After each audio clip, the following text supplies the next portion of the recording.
Hey guys, so we're gonna go for round 2 of some reaction demos. Again, these are way more fun if I can do them in front of you in person, but alas, here we are. So I'm gonna do a couple combustion reactions, right? And these are typically fun. Now, the way I've been teaching you guys combustion reactions is we've really just simplified it, right? What we're looking for is some sort of carbon-based fuel, right? And I've been teaching you guys that is a hydrocarbon, right? So, for example, methane, right? You got one carbon and a 2N plus 2. So if this is a 1, 2 times 1 is 2 plus 2 is 4, right? That's a basic hydrocarbon ratio, right? Now, a lot of our hydrocarbon fuels are not pure carbon and hydrogen. So for example, if I were to use something like ethanol. Now you guys ought to know what ethanol, at least have heard of ethanol, because it is used as an additive in many of our gasoline pumps out there, right? So sometimes about up to 10% ethanol. Right? So I could take something like C2H5OH, right? So notice that we have an oxygen in there. So there's what's called a hydroxyl group or hydroxide mixed in there. That's that OH part of it, right? What's great about some of our alcohol fuels is they are liquid fuels, right? So methane, for example, is a great high energy density gas, right? But gases by nature take up a lot of volume. So to get a lot of energy into a smaller space, they have to really compress that natural gas or somehow liquefy it in order to make it transportable in something like a vehicle. Whereas alcohol-based fuels, they are liquids at normal temperatures. They also burn with a lot of energy, right? So if I do a combustion reaction with ethanol and oxygen gas, right? Those are always going to be our reactants for a combustion reaction. Well, oxygen's always going to be there, all right? Now, what I've been teaching you guys is that our products of a combustion reaction are carbon dioxide and water, right? And at this point in the game, we are still not too worried about balancing things, so I'm not going to go through that process, right? But we have a carbon-based fuel reacting it with oxygen, produce carbon dioxide and water. So what we're going to do for our first demonstration, I'm going to turn my camera a little bit here, right?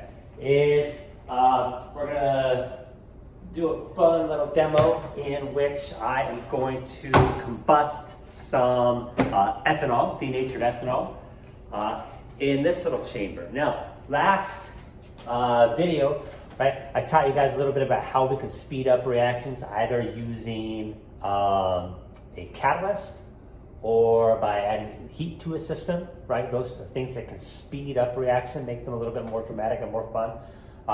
In the case of both of the examples I'm going to do here, we're going to speed up the reaction by increasing the surface area, right? So the more particles that we can expose to a reaction at a time, the faster often we can get that reaction to go, right? So what I'm going to do is take a little bit of ethanol, right? I'm just going to put it in this jug. Now the purpose of this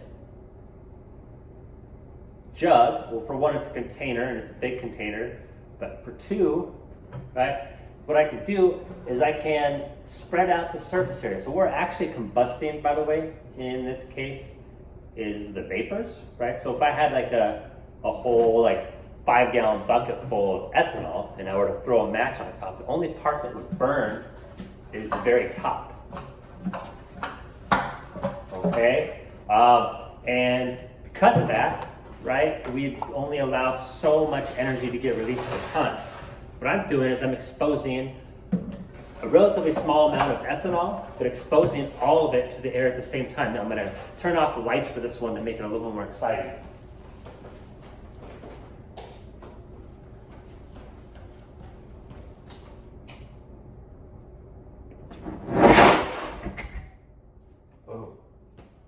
All right, so what I did there, I took probably just about 4 or 5 milliliters of ethanol, right? Pour it in here, and we got quite a large, this is hot, a release of energy all at once, because what I did was I exposed, instead of just the top or the vapors at the very top of the liquid to oxygen, I exposed all of it to oxygen at one time. The oxygen was in here by increasing that surface area. That allowed a much faster and more drastic release of that energy. All right, now the next one, which is pretty cool, we call this Dragon's Fire, is I'm gonna light a Bunsen burner. I don't even know if you guys can see in this video that that's on. I'm gonna keep the lights off just to make this a little bit more dramatic. But I'm gonna light a Bunsen burner, so this is just burning primarily methane, right, or natural gas, which is primarily methane. All right, but I'm gonna get another carbon-based fuel known as lycopodium, right? Lycopodium is just a highly combustible powder. What I'm gonna do is, again, I'm gonna take some lycopodium powder, right? But I'm going to light it afire by basically making it airborne. Right? So what I'm gonna do is I've got this nice syringe here. I've sucked up some of that lycopodium powder. There's a bunch of air in here, and I'll do this a couple times just to make it fun, but there's a bunch of air in here. I'm gonna put it under pressure by putting my finger over the top and pushing down on the syringe end, right? And then I'm gonna let go, and that's gonna shoot the powder out over my Bunsen burner. And in so doing, I'm basically gonna take all the little particles in this powder, expose them to oxygen at once, kickstart the reaction, of course, with the Bunsen burner, and we should see a nice little airborne combustion reaction. So I'm gonna pull the camera back just a little bit on this one so you guys can get a slightly better view, I think. All right, here we go. I'll do this a couple times. The first one, here we go, a little pressure added.